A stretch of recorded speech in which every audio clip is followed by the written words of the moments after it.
पंतप्रधान नरेंद्र मोदींना खोटं बोलण्याचा राष्ट्रीय आजार झाला असं म्हणणाऱ्या संजय राऊतांना इतकंच सांगायचंय, जनतेनं तुम्हाला लुळं पांगळं करून टाकलंय. विधानसभा निवडणूक, महापालिका निवडणुकीत या निवडणुकीमध्ये उभाटा गट लुळा पांगळा करण्याचं काम जनतेने केलंय.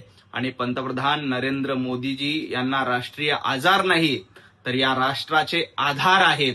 आणि या राष्ट्राचे आधार म्हणून या देशाला पुढे घेऊन जाण्याचं काम पंतप्रधान नरेंद्र मोदीजींच्या नेतृत्वात झालंय आणि तुम्हाला आजारी करण्याचं काम जनतेनं केलंय. त्यामुळं पंतप्रधान नरेंद्र मोदीजी आजारी नाहीत, तर या देशाचे आधारस्तंभ आहेत, हे लक्षात ठेवा. त्यामुळंच ते 3 वेळेला जनतेमधून निवडून येऊन पंतप्रधान झाले. गेल्या 50 वर्षापासून देशाच्या राजकारणात देशाचा झेंडा उंच ठेवण्याचं काम त्यांच्या नेतृत्वात केलं जातंय. संसदेमध्ये महिला आरक्षण विधेयक नामंजूर झाल्यामुळं भाजपचा पराभव झाला नाही, तर भारताची मान खाली झुकलेली आहे.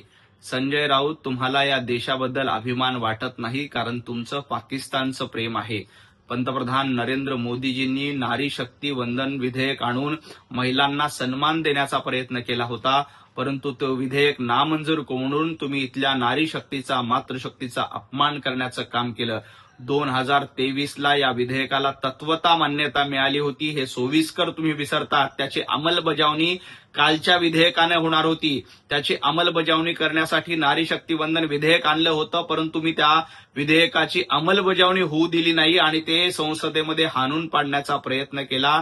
त्यामुळे जनता आणि नारी शक्ती तुम्हाला धडा शिकवल्याशिवाय राहणार नाही.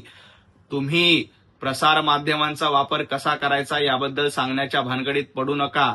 या देशामध्ये महिला शक्तीसारखं महिलांच्या सक्षमीकरणाचं पाऊल टाकणारे विधेयक नामंजूर झाल्यानंतर इथल्या देशवासियांना ते समजून सांगणं गरजेचं होतं. त्यामुळं पंतप्रधान नरेंद्र मोदीजींनी राष्ट्राला उद्देशून संबोधित केलं.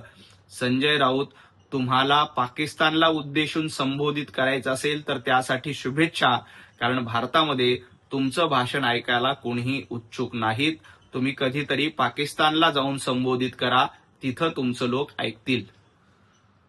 पंतप्रधान नरेंद्र मोदीजींनी आपल्या भाषणामध्ये काँग्रेसचं नाव किती वेळा घेतलं हे मोजत बसण्यापेक्षा आपल्या पक्षाची झालेली दारुण अवस्था बघत बसला असता तर जरा जास्त फायदा झाला असता. किमान उभाटा गट महाराष्ट्रामध्ये वाढला तरी असता.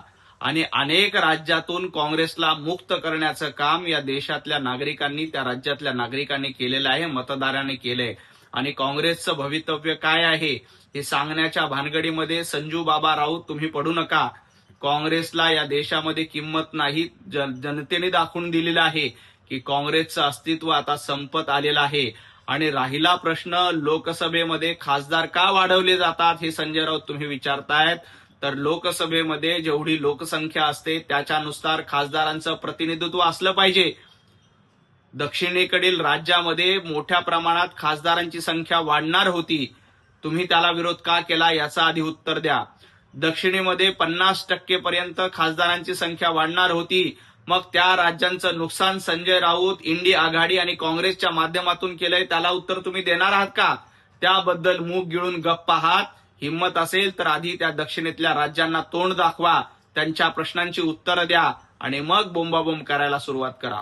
हिंदू खतरे में कुठे आहे असा सवाल संजय राऊत विचारतात आणि त्यावेळेला शिवसेना रस्त्यावर उतरली हे सांगतायत. अहो संजय राऊत, वंदनीय हिंदू हृदय सम्राट बाळासाहेब ठाकरे यांचे विचार सोडण्याचं काम तर तुम्ही केलंय. तुम्ही आता दाढ्या कुरवळताय, औरंगजेब फॅन क्लब चालवतायत, अफजल खानाच्या पिल्लावळीला सांभाळतायत आणि तुम्हाला आता हिंदूबद्दल एवढी काळजी यायला लागली. जेव्हा तुम्ही आजान स्पर्धा घेतली होती तेव्हा हिंदूबद्दल काळजी नव्हती. जेव्हा जनाब राऊत स्वतःला म्हणून घेत होता तेव्हा हिंदूबद्दल काळजी नव्हती.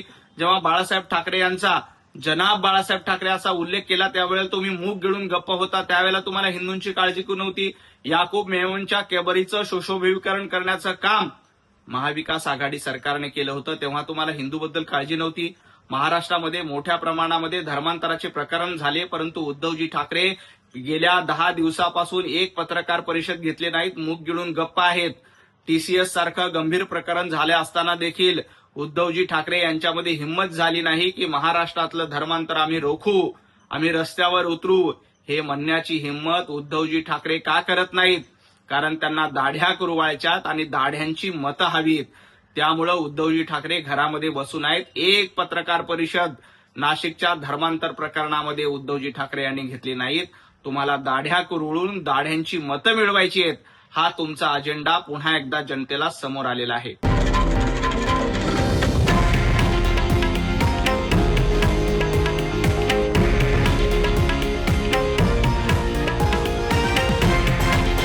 हे आहे देशातील नंबर 1 न्यूज नेटवर्क आणि आपण पाहत आहात TV9 मराठी, एकमेव.